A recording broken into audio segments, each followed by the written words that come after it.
দৃঢ় নেতৃত্বে সেই ভিত্তি আরও সুসংহত, বিস্তৃত ও প্রাতিষ্ঠানিক রূপ লাভ করে এবং বিশ্ব শান্তি প্রতিষ্ঠার ক্ষেত্রে বাংলাদেশের ভূমিকা নতুন মাত্রা পায়।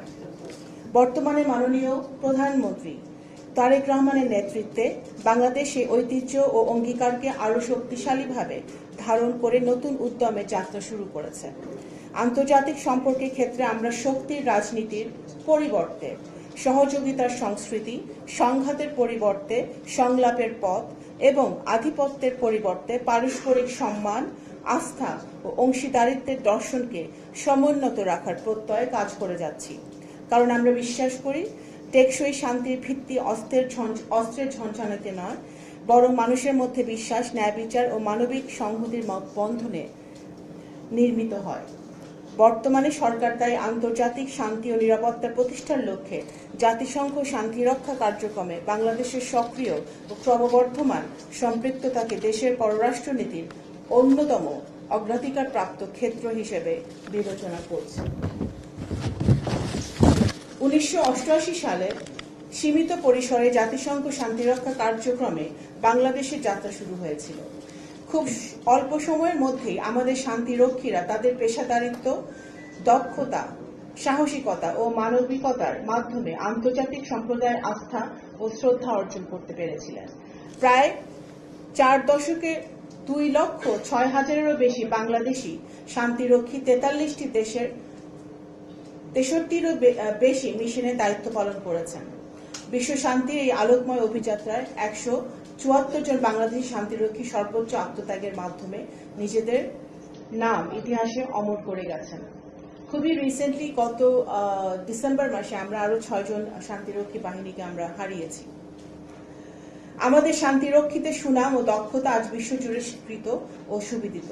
আফ্রিকার বিস্তীর্ণ দুর্গম প্রান্তর থেকে মধ্যপ্রাচ্য কিংবা ইউরোপের স্পর্শকাতর অঞ্চল, যেখানেই শান্তির আহ্বান উচ্চারিত হয়েছে, সেখানে বাংলাদেশের পতাকা বুকে ধারণ করে আমাদের শান্তিরক্ষীরা নিষ্ঠা, সাহস ও মানবিকতার সঙ্গে দায়িত্ব পালন করেছেন।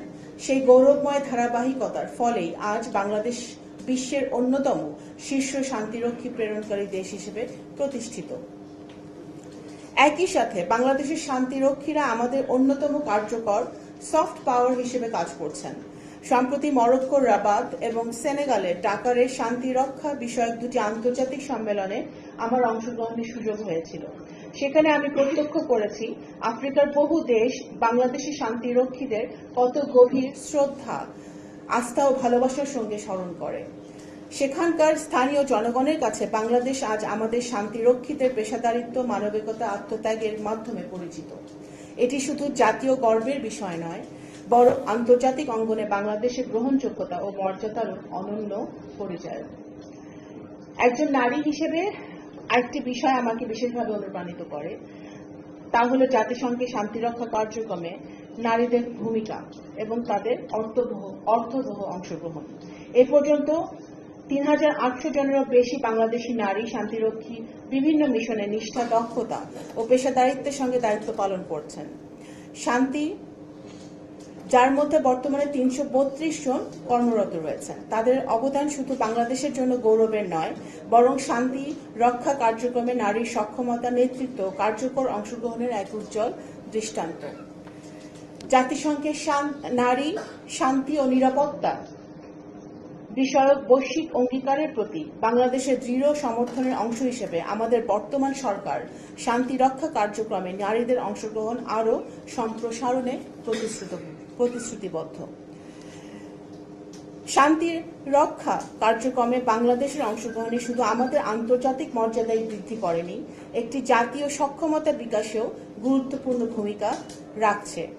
সম্মানিত সুধীবৃন্দ, বহুজাতিক পরিবেশে কাজের অভিজ্ঞতা, আধুনিক প্রযুক্তির ব্যবহার, জটিল সংকট মোকাবেলায় দক্ষতা এবং আন্তর্জাতিক মানব সম্পদ প্রশিক্ষণের মাধ্যমে আমাদের সশস্ত্র বাহিনী ও পুলিশের সদস্যরা আরও দক্ষ, আত্মবিশ্বাসী ও পেশাদার হয়ে উঠছেন।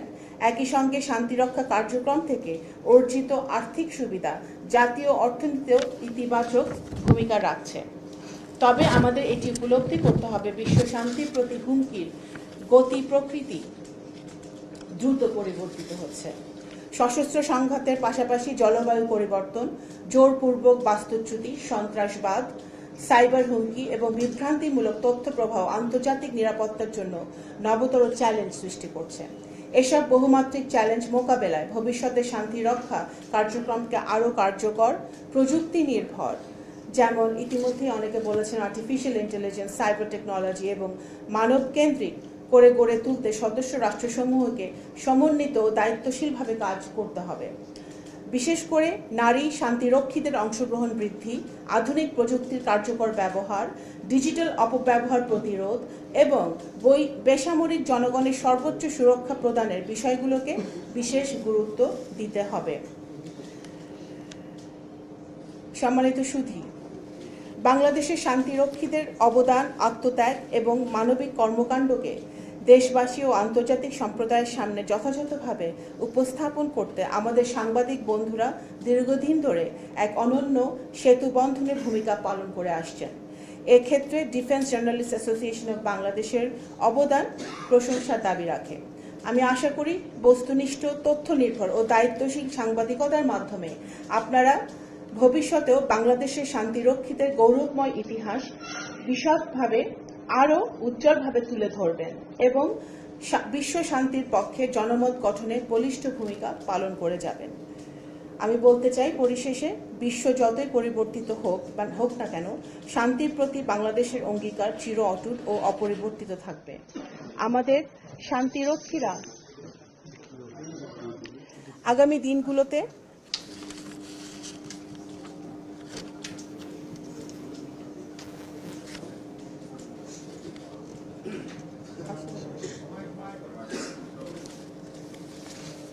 আচ্ছা এমনি বলে ফেলি, ছোট রুম আছে, সবাই শুনতে পাচ্ছে।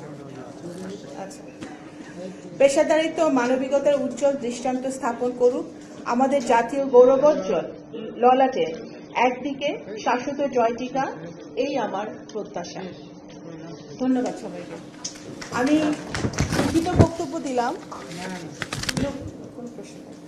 লিখিত বক্তব্য দিলাম, কারণ I wanted to communicate what the present government is thinking, and আমার সরকারের যে অবস্থান এই শান্তি পিস কিপিং এর ব্যাপারে, সেটা আমি তুলে ধরতে চেষ্টা করেছি।